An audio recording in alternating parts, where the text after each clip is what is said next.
Shalom, family. My name is Ilya Ben Israel. As I'm kind of pressed on time, I'm gonna have to skip many of the formalities and get right down to the thick of things this evening. This morning actually. This I have 3 essays. I may only be able to get through 2, maybe even just only 1, depending on the timing. One essay is called "How You Became a Nigger," Part 1. Part 2 is "The Truth Behind the Myth," and Part 3 is "The Descendants of the Deluge." I look forward to sharing these with you. These here are not of my own words or my own works, but these works are from a brother that I had the pleasure of knowing named Theodore Murphy when I was at USP McCreary, United States Penitentiary, McCreary Federal Institution. However, Yah had endowed this brother with a enormous ability, and I know he placed him in my path along my journey so that I can learn and grow from him. And I had a great pleasure in getting to know him, and I just hallelujah that Yah placed me before him and to help groom me on my journey. I know the brother doesn't and will not mind me giving this spirit and sharing this spirit, because although we were somewhere else in USP McCreary in Kentucky, this brother hailed from Maryland, and I myself from North St. Louis, Missouri. So nevertheless, I like to get on down to it and to part 1, how you became a nigger. How did culture first begin? For the indigenous inhabitants of the continent of Africa. I'm sorry, let me read that again. How did culture first begin for the indigenous inhabitants of the continent of Africa? Most African Americans know very little about Africa or themselves from a historical perspective. Join me as I progress through this essay into a critical analysis of how you became a nigger. There seems to be a growing trend among Euro-Gentile scholars to remove Egypt from Africa and associate it with the term Middle East. This attempt by secular academics of modern time ignores the very inscriptions found on the Great Pyramids. One such inscription is called the Edfu text. This set of hieroglyphics refers to the ancient origin of the Egyptian people. According to the archaic text, the Egyptians derived their origin from the south. The south part of Egypt was known to the ancient Egyptians as Upper Egypt. The northern part of Egypt, that borders the region known as the Middle East, was called the Lower Egypt. All the pharaohs of Egypt wore a crown that showed the southern origin of the great kingdom. The symbols were a cobra, and a vulture on the head of Pharaoh. These meant that the south and the northern kingdom were combined. Throughout Egypt, there is evidence of its southern roots from the land of Ethiopia.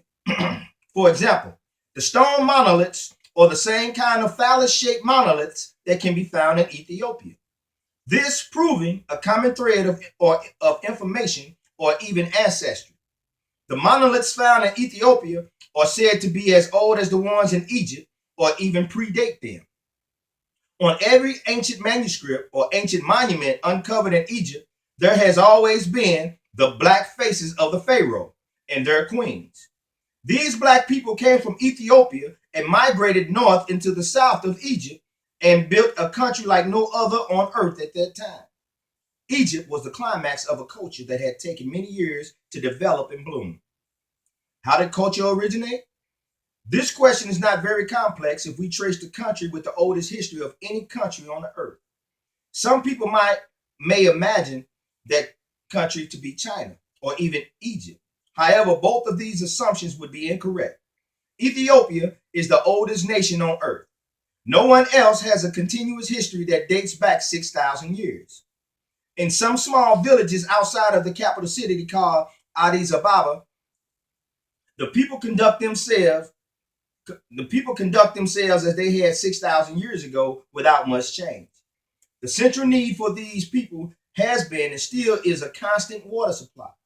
The ancient and archaic culture of the tribesmen that live along the White Nile is agriculture. Farming land allowed for the people to settle into a set location. Planting crops such as yams meant the farmer had to figure out how to irrigate the crops. Agriculture led to modern day plumbing. The farmer had to learn how to incorporate animals into working of the farming society. These kings, these animals needed care and cultivation themselves. Therefore, agriculture led to veterinarianism. When a people cannot, when a, I'm sorry, forgive me. When a people plant crops, they have to live around those crops in order to care for them. These farmers needed shelter, so thus, through husbandry, was architecture born. Farming in a stable environment. Farming made a stable environment. It allowed learning and the development of tools, inventions, and new methods to promote more efficient ways to work the land. The very word agriculture tells the story of civilization because the root word of agriculture is culture. In farming societies, each family had their accustomed vocation. For example, in a village, you may have a family of iron workers. The knowledge of ironwork was passed down from father to eldest son. In the course of 200 years, the descendants of the first iron workers had acquired a great deal of knowledge about iron. To the people outside of their family, their expertise was or seemed godlike. The instructions on how to be an iron worker were not written down. They were contained within that particular family. This kind of cultural inheritance gave each member of a tribe a social status and a sense of belonging and worth. As noted in the aforementioned, Egypt was populated by the people of the south, and these people were the Ethiopians. They brought with them the pre-existing culture of family inheritance. Nowhere is that more visible than in the art of embalming and mummification in the land of Egypt. As there were no written texts as to how mummification was accomplished, the Euro-Gentile archaeologists were spellbound and perplexed at how such advanced embalming techniques were known thousands of years ago. If the truth be known, what seemed advanced to the Euro-Gentile was par for the course in the Egyptian embalming community. What they knew was hundreds of years of compiled wisdom and knowledge of the occupation. What happened to remove Egypt from its former greatness? In the year 333 BC, the first Euro-Gentile invaders swept across the known world. This army of power-hungry, bloodthirsty assassins were led by a true psychopath called Alexander the Great, king of Macedonia, now modern-day Greece. Alexander in his drunken rages would have his close associates executed for alleged plots to murder him. Despite his shortcomings in mental health, he was nonetheless the greatest military strategist in his time. He conquered Asia Minor, Syria, Babylon, Persia, and Egypt. His conquest of the known world was short-lived when he died at the age of 33. Some say alcohol poisoning or just poisoning.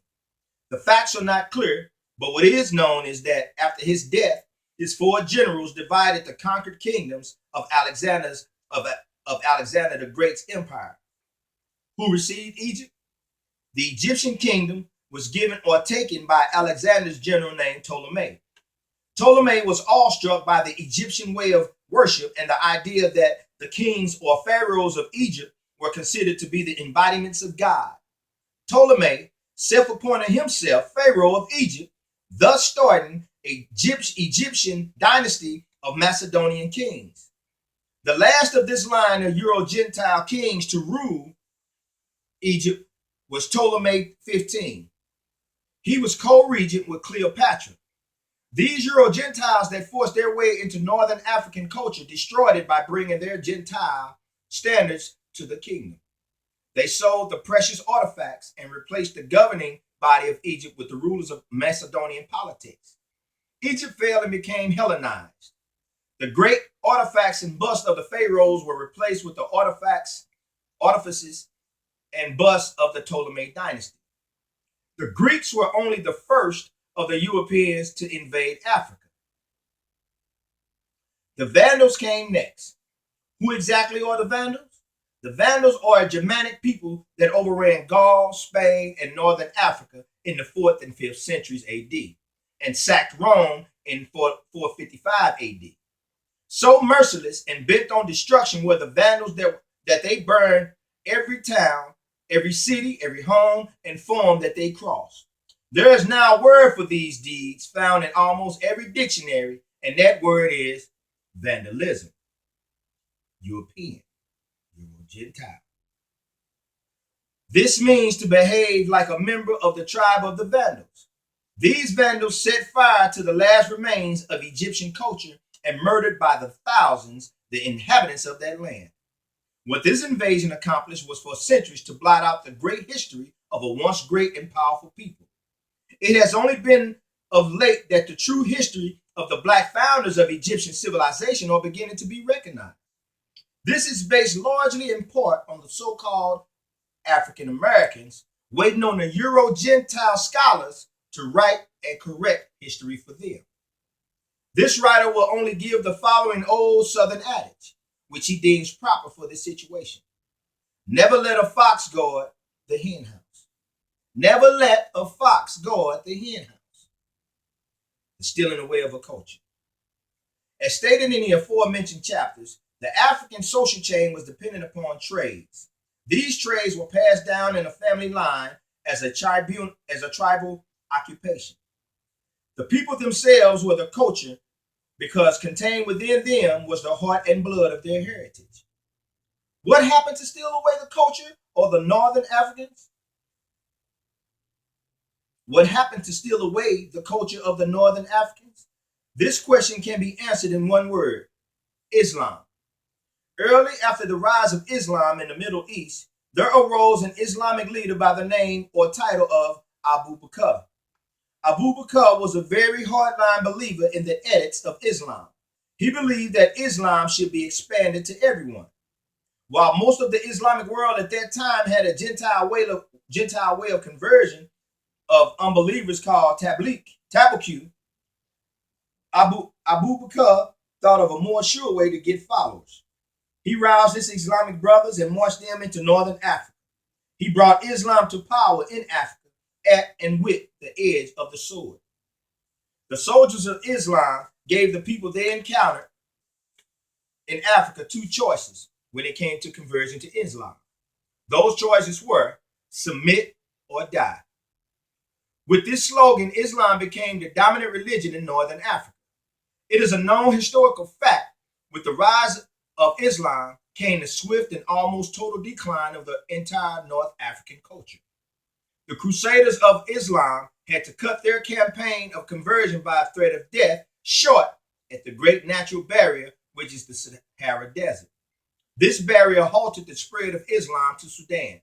To this date, Islam in Africa is mostly confined to the northern countries.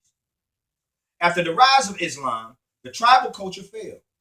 There were no more celebrations of local deities, fertility rites, and events such as when women would dance in front of young men coming into manhood. These young men would win the right to mate with one of these women through acts and contests of bravery. Islam took away the culture of tribalism and established one new culture for every believer. The former cultural religions and fertility rites and ceremonies are now punishable by death or harsh corporal punishment. Tribalism is the standard by which small villages and townships within African countries function. Not at all times were these townships friendly to one another. This gave foreign invaders, like the religious crusaders of Islam, the advantage to conquer one village after another without intervention from neighboring unfriendly tribes.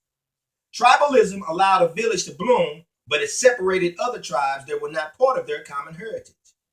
The very things that helped tribes survive was separatism. This allowed each tribe to be unique.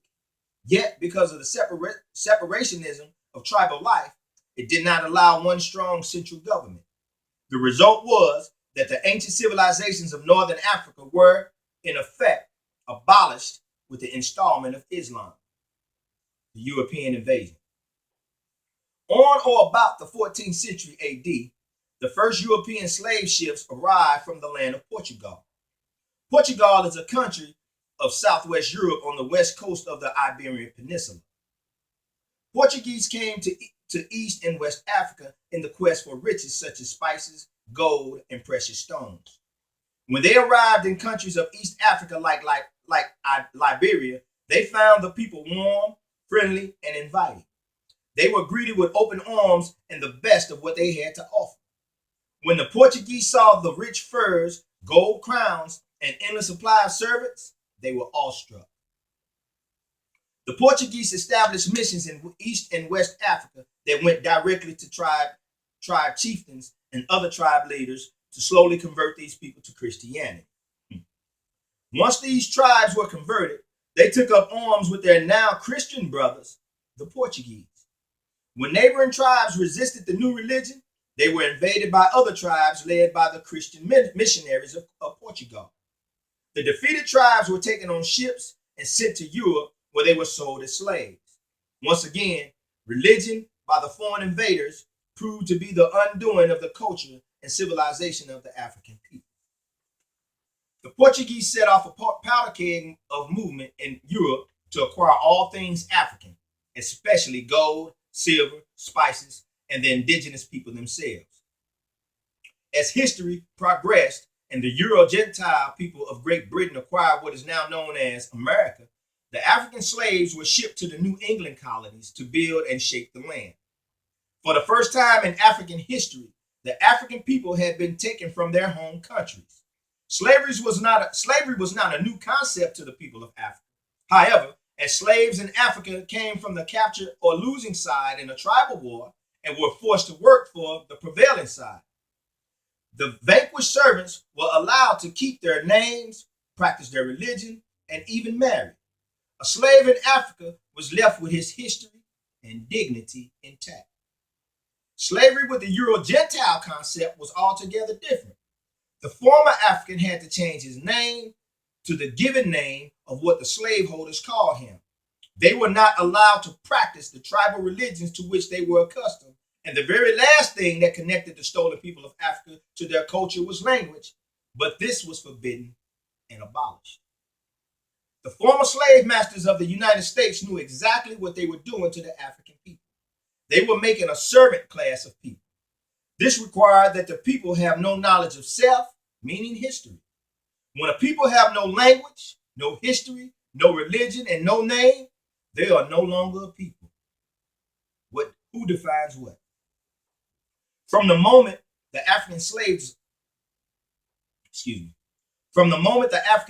arrived at the ports in New England, the slave masters began to define for the slave what his life was and would be. The very first thing that was defined for the stolen people was worth. Read that again. The very first thing that was defined for the stolen people was worth. When black people were being sold, a price was ascribed to them. And not all black people sold for the same price. The slave masters were looking for big, strong males and robust females. The purpose was bigger males could carry heavier loads and robust females were more fit for childbearing. The slaveholders paid more for a Mandingo, which had the big muscular physique, than the smaller, less muscular Bantu. Even less appealing to the slaveholders was the tall, streamlined body of the Kenyan. Therefore, the worth of the Mandingo may have been $10,000 and the Bantu $7,000, while the elongated Kenyan was worth only $3,000. This sense of worth to the slaveholders transferred over to the slaves themselves.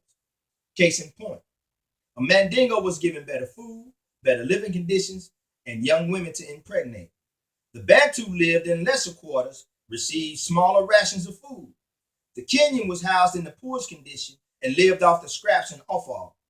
At times, certain slaveholders even gelded the less desirable Kenyans. The definition of worth became the starting point for hate among the servant class of the so-called blacks. The $10,000 Mandingo felt that he was better than the $7,000 Bantu, while the Bantu resented the Mandingo and felt that he was better than the $3,000 Kenyan. The Kenyan resented and hated both, the Mandingo and the Bantu, while having a sense of self-loathing. The so-called black man's worth was defined by the sellers of the stolen Africans and reinforced by the purchasers of the stolen people. Worth was not the only thing defined by the Euro-Gentiles. The very word Negro became used as a dignified term to refer to Africans. It was not brought into vogue by Africans. The word Negro is a Portuguese corruption of the word Nigger, or some people say Niger. The Niger is a river in West Africa. The slave route took place on the shores of the Niger River, or Nigger River. Thus, the Portuguese used this word to depict origin as well as race. The same word Negro was also used in America by former slavers. These slavers shortened or embellished the word and invented the byproduct word nigger. This word was used by other so-called black people to denote their black counterparts with hatred. How did this hatred start? As stated in the afore, worth by the issue of price was the first divide. The bigger divide took place over the years as the Euro-Gentile slavers began to have children by the African women. These children had lighter skin, straighter hair, and lighter colored eyes. These traits within themselves were not the cause of hate. What caused the hate was that these children held higher value in the eyes and hearts of the so-called masters. These hybrid descendants of the black Africans were used for household chores and personal valets to the masters themselves. The hybrid women were prized and sold to other Euro-Gentiles for the purpose of sexual pleasure. It became against the law for a black African to marry or engage in a sexual relationship with a hybrid black. The darker Negroes hated the lighter hybrids, and the lighter Negroes called the Negroes what their fathers, white fathers, called them, niggers. Thus, racism among the Africans was born. One must now consider the laws that helped fuel the flames of hatred. One such law was called the Mann Act. The Mann Act was the law that protected the slavers' offspring from being taken away by a black African across state lines for the purpose of sex or marriage. In fact, later in history, the professional boxer Jack Johnson was charged with the Mann Act and sent to federal prison for taking a white woman across state lines. The Mann Act is also referred to as white slavery. The Mann Act worked in unison with another law called the Dred Scott decision. Scott was an African slave who sued for his liberty after spending 4 years with his master in a territory where slavery had been banned by the Missouri Compromise. The resulting decision by the United States Supreme Court in 1857 declared the Missouri Compromise unconstitutional and Dred Scott 3/5 of a human being.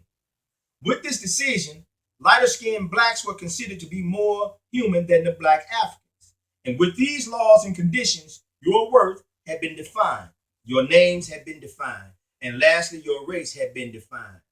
You had become a nigger. A nigger is less than a human being. He is not fit to even mingle with light-skinned blacks of his own race. The nigger is full of hate, self-loathing, and bitterness toward himself, but especially other niggers. The power to define is always taken by the conqueror.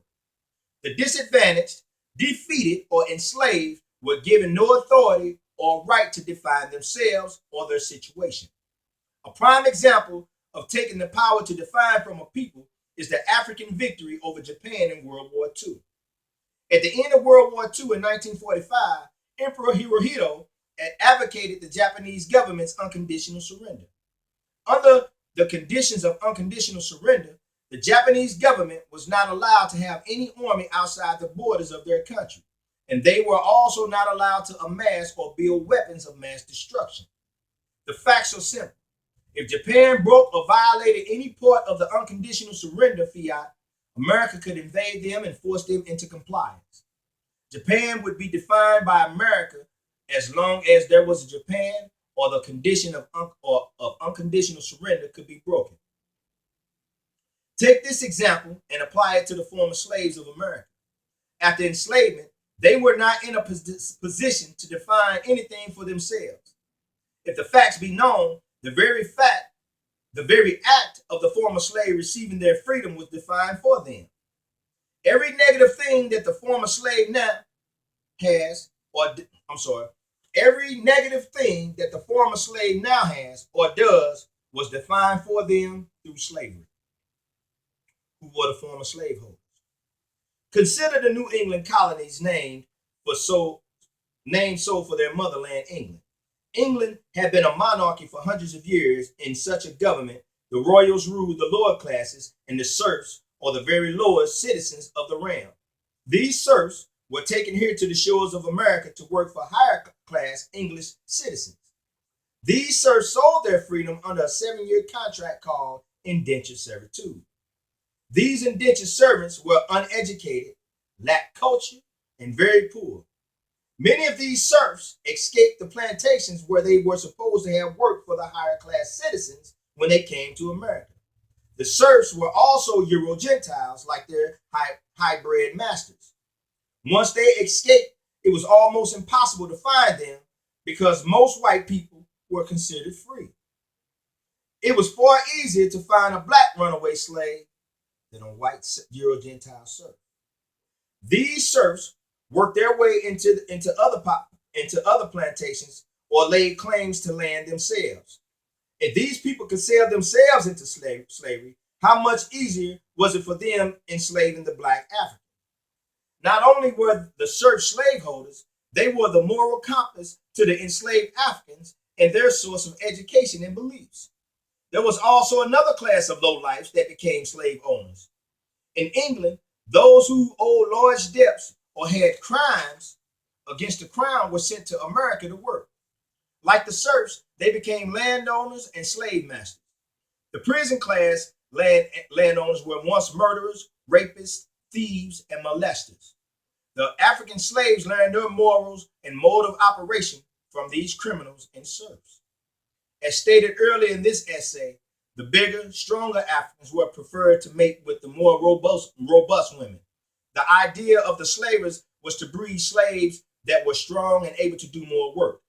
The Euro-Gentiles would pick a choice male and would have him stud 12 and 13-year-old girls for the purpose of birthing as many big, strong slaves as her female productive years would allow. This depraved sexual exploitation from the masters was based on the premise that the African was not human, but livestock. This argument allowed the Euro-Gentile to ignore the child rape of young black girls that was sanctioned for financial gain. This behavior has been passed down within the black culture for hundreds of years. It is a direct result of programming that was forced on the stolen people of Africa. As a result of this programming, the now African American people call each other niggers. They behave hostile toward any black person of authority or any black people below their station. It is not uncommon to hear a black person refer to another black person of darker skin as black ass nigger. This is a direct result of the mode of thinking associated with the lighter skinned Negroes being more human than darker skinned Negroes. This concept comes from the Euro-Gentile because the lighter skinned Negroes were a result of their lust toward African women. We find that racism is deeply embedded into the African psyche. We find that racism is deeply embedded into the African American psyche. How can the black African Americans of the United States overcome these hundreds of years of programming and learned behavior? The answer is simple, but you cannot count on a Euro-Gentile to accomplish the task for you. We must do it ourselves. What is the solution? The African American needs to be debriefed. In warfare, soldiers were often taken prisoner, and these soldiers were placed under the harsh conditions in concentration camps. Sometimes these prisoners received indoctrination of the enemy mindset or ideology. When these soldiers escaped or were liberated by fellow soldiers, they were taken to a military hospital where they received medical treatment. After the medical treatment was over, came the most important of the soldiers' care. This phase was called debriefing. Debriefing consists of 2 parts. 1, what did you learn about the enemy that may be helpful in defeating him? And 2, did the enemy's ideology make you sympathetic to the enemy? If the answer is yes, then the soldier is given therapy and readjusted slowly back into military life.